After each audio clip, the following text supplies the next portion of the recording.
Aaron Rodgers came out firing at the media yesterday. What's got Aaron so hot coming off that big Monday win?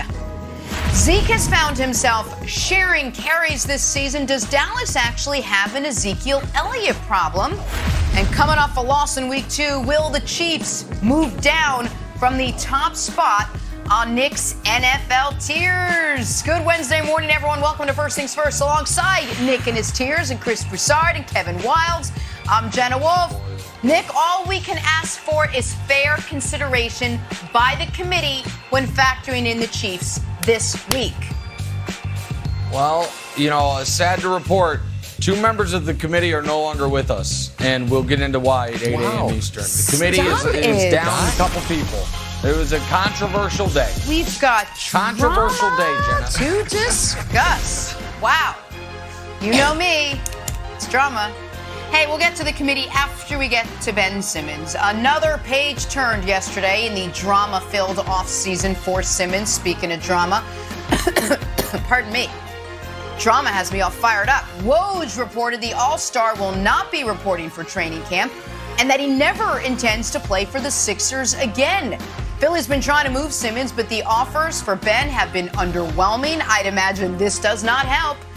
Chris Broussard, let me start with you. What do you make of the way Ben Simmons is handling his likely Philly exit? Well, this is the way to do it. If you are adamant about leaving a franchise, this is the way to do it. We found out last year that being Mr. Nice Guy doesn't work. James Harden tried to be Mr. Nice Guy in Houston, work with the team. I'm going to play, but, we'll work towards a trade. And he came out in the first 3 games and averaged 37 points and 11 assists.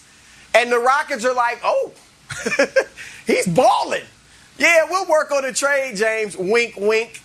James saw that they weren't going to trade him, or at least not anytime soon. So then he went comatose over 5 games, played well below his standards, and all of a sudden he got moved out of Houston. So this is the way to do it. Ultimately, what I think Philadelphia ends up doing is not buckling to Ben right away. I think that they'll start the season without him. He'll be away from the team, and they'll wait to see how things go in Portland. Do they start slowly under Chauncey Billups, the new coach? How things go in Washington? They got a lot of new pieces. Is it a rocky start? And maybe Damian Lillard and Bradley Beal or elsewhere some other top players become available, then you make a move. Now, let me say this quickly, Nick. So I get what Ben is doing. Here's what I don't like. He's playing the victim card. He is putting himself in the role of victim. Woe is me. They're treating me so badly in Philly. And I get it. You don't like what Doc and Joel Embiid said after that series with Atlanta. And I understand that. You don't like that Philadelphia had all but traded you to Houston last year before the season started. I get all that. But I would like to see Ben Simmons understanding that, look in the mirror, and say, I'm going to prove Doc and Embiid wrong. I got to get better. That? I didn't deliver. Yeah. Let me just ask you a question about that before I give my take. Is it fair to say he's playing the victim card when he hasn't said anything publicly? That would be like, we haven't heard from Ben since the end of the season. So elaborate on why you feel that way, and then I'll give my take. Because Ben has been radio silent, at least on the record or with anybody. Right. But obviously his representatives and his actions are speaking for themselves. His disdain for the 76ers organization, won't even talk to him, since that meeting they had out in L.A., can't even show up for training camp, never wants to put the uniform on again. That speaks volumes. And what I'm saying is I get your anger. But, Ben, you didn't deliver. You didn't deliver. You did shoot 34% from the foul line in the playoffs. You did refuse to take even layups in the fourth quarter against Philadelphia. You have been there for 4 years and still won't shoot jump shots. I get your anger, but you got to look in the mirror. Magic Johnson, Nick, in '84, after he was Tragic Johnson in the finals against Boston, looked in the mirror and said, I got to get better. Michael Jordan, when the Pistons were beating him up in the playoffs, looked in the mirror and said, I'm not strong enough. I got to get in the weight room. I got to get better. LeBron James in 2011, after the failure in Dallas, said, not only, Nick, I got to be a better player, I got to be a better person, LeBron said. He looked in the mirror. Why can't Ben Simmons look in the mirror?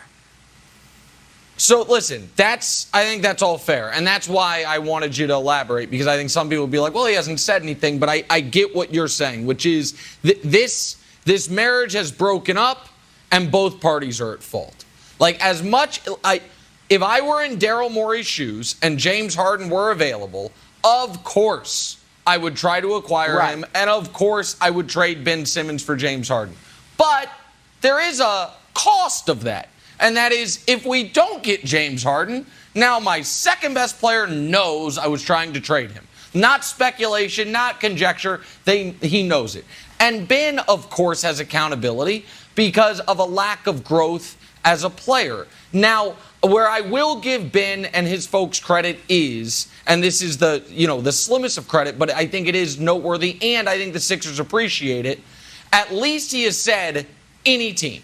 Like, I'm demanding to be traded, but to any team in the league. Not here's 3 teams you can trade me to.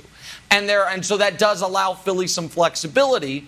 But the fact of the matter, there's so many wild levels to this. There is like the league level, which is they do not want training camp holdouts to come back. That was a thing in the 90s that happened, and the league hated it, and we really haven't seen them in 25 years. Here's another thing the league doesn't want. Player empowerment's one thing.